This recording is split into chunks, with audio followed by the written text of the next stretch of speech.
Welcome to ప్రజాప్రతినిధి news.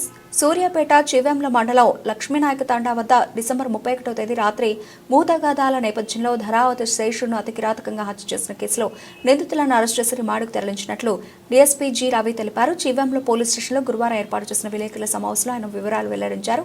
6 నిందితులను అదుపులోకి తీసుకుని రిమాండ్కు పంపినట్లు తెలిపారు. వారి వద్ద నుండి 4 సెల్ ఫోన్లు, 3 ద్విచక్ర వాహనాలు, 1 కత్తి స్వాధీనం చేసుకున్నట్లు పేర్కొన్నారు. కార్యక్రమంలో సి రాజశేఖర్, ఎస్ఐ మహేష్ పాల్గొన్నారు. కాగా హత్య కేసును చాకచక్యంగా ఛేదించిన పోలీస్ సిబ్బంది G Venkanna, S Govardhan, K Sudheer, M వెంకటేశ్వర్లను డీఎస్పీ అభినందించారు.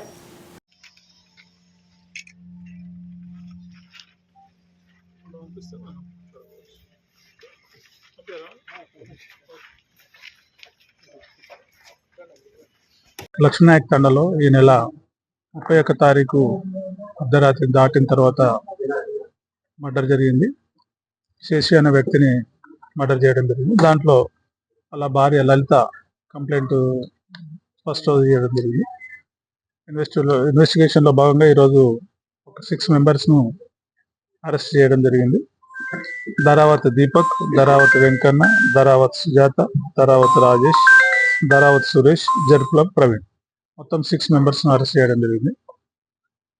కేసు యొక్క విషయం ఏంటంటే, శేషుకు వెంకన్న అంటే మెయిన్ అక్యూడ్ దీపక్ వాళ్ళ నాన్నకు చిన్న ల్యాండ్ డిస్ప్యూట్స్ ఉంటాయి.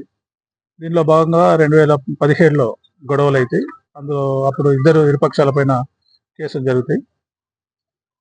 శేషును ఎట్లయినా తొలగించుకోవాలనే ఉద్దేశంతో దీపక్ గత 15 రోజుల నుంచి ప్లాన్ చేస్తుంటాడు.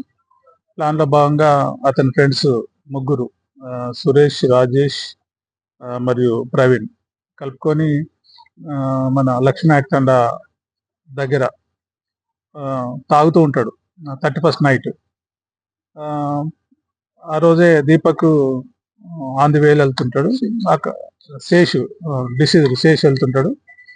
అక్కడ ఈ 4 కనబడితే పలకరించి మాట్లాడుకుంటే అదే అదునుగా చూసుకొని దీపక్ తన బైక్లో ఉన్న కత్తి తీసుకొని పొడవగానే ఈ పిల్లలు ఆపకుండా ముందస్తు ప్రణాళిక ప్రకారం ఆపకుండా ఈ 3 వెళ్తారు ఫ్రెండ్స్. శేషు పారిపోతుంటాడు.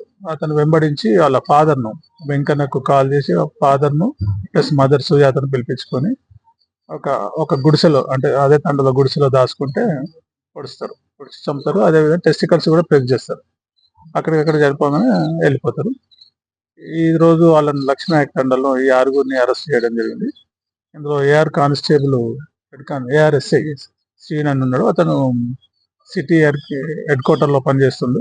అతని మీద కూడా విచారణ జరుపుతున్నాం. అతను పూర్తి స్థాయిలో విచారణ జరిపి అతని మీద కూడా ఏదైనా అభియోగాలు ఉంటే అతను కూడా అరెస్ట్ చేస్తారు. ఈ కేసులో సి రాజశేఖర్, ఎస్ఐ మహేష్ మరియు వాళ్ళ సిబ్బంది చాలా చాకచక్యంగా పనిచేసి వాళ్ళని పట్టుకున్నారు. వాళ్ళ నుంచి నిందితుల నుంచి ఒక కత్తి, 4 సెల్ ఫోన్లు, 4 మోటార్ సైకిల్ సీజ్ చేయడం జరిగింది.